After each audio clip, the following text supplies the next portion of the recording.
So, contrary to popular belief or past interpretation, 2012 obviously wasn't the end, but it was the beginning of something new, a new cycle. And what I've been seeing since then is a huge power struggle to prevent transparency of what is really taking place in this reality. Just an example is government and authoritative corruption, wrongdoings, abuse, intentional manipulation of markets and the media, etc., etc. Now, Hillary's emails being leaked was a prime example that all things must come to light. I'm not going to talk about what was in the emails because that just gives, in my mind, more power to these sociopathic, negative attention seekers that have deceived people into thinking that they have power over you and me.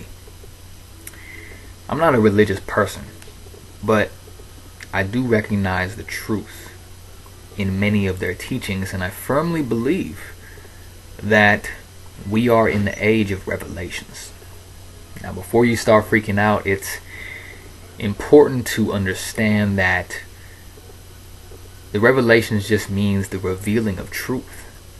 Alright? And that process will bring about a lot of change, but a lot of resistance to change as well.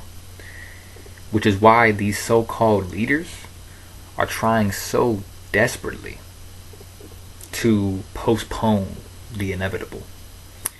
And the inevitable to me means basically a massive reform of what we would call political and economic structures. Because, let's face it, no one has required these structures to change. They continue to abuse their power, spend capital irresponsibly, treat the environment like shit, cut corners on just basic ethics and moral values. I mean, how long do you think that's going to last? Negativity is not built to last. It cannot withstand the test of time, at least for long. And I believe that 2017 to 2021, maybe 2022, we'll see some major transitions in these power structures start to take place. But what I find so unique about this is that many people, as many of you probably already know, are not equipped for such changes.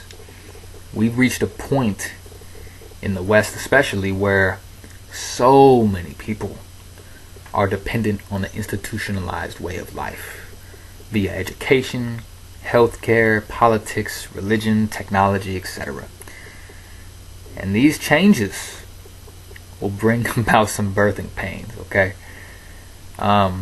But regardless of when these inevitable events occur,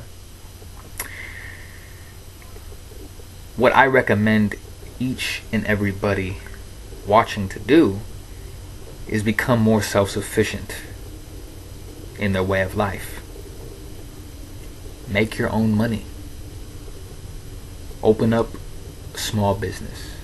Look into alternative forms of currency, because many have positioned themselves for the inevitable and created different structures. So, grow your own food is another one. Build up your body. Build up your family. Build up your community. It's about bringing it back to the basics. Focus on what really matters in this life. It's time to put your differences aside and understand that it's not about you and me. It's not about a certain culture, a certain belief system, a certain race, a certain group of people, etc. This is about all of us. The actions that have been occurring for centuries affect all of us. And we, as a collective, need to create a future that is radically different, or else these types of occurrences will take place again and again and again. I wish you well, and I know that you will be.